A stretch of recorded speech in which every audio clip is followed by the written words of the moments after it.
people hear my name, and they laugh. Frankenstein. No. Frankenstein. You learn to say it differently after spending your entire life running from a shadow.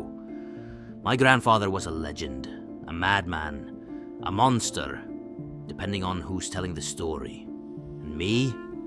I spent years trying to prove I was nothing like him. I wore clean suits, taught respectable science, spoke calmly, avoided lightning storms whenever possible. I thought intelligence could protect me from obsession. I was wrong. Because the moment I stepped inside that castle, the moment I heard those doors creak open, the moment I saw his notes, I understood something terrifying. Madness makes sense when genius whispers it to you.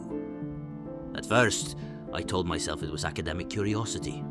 Just research, just theory, just one late night in the laboratory.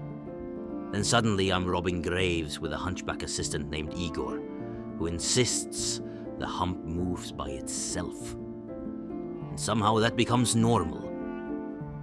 That's the thing nobody tells you about obsession. It doesn't arrive screaming, it arrives smiling.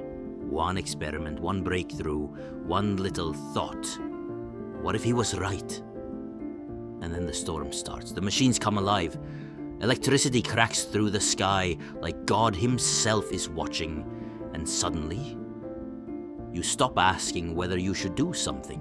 Because now you have to know if you can. People think creating life feels powerful. It doesn't. It feels horrifying. Because the second that hand twitched, the second those eyes opened, I realized I hadn't conquered death.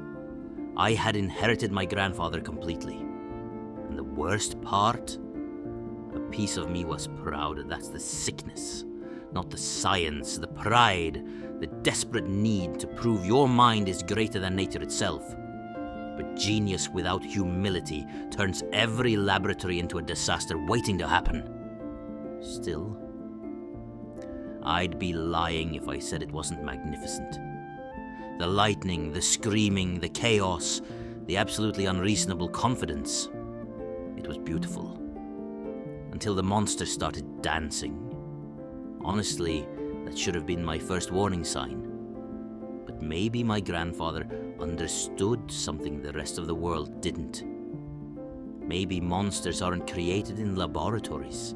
Maybe they're created the moment someone becomes so desperate to do this.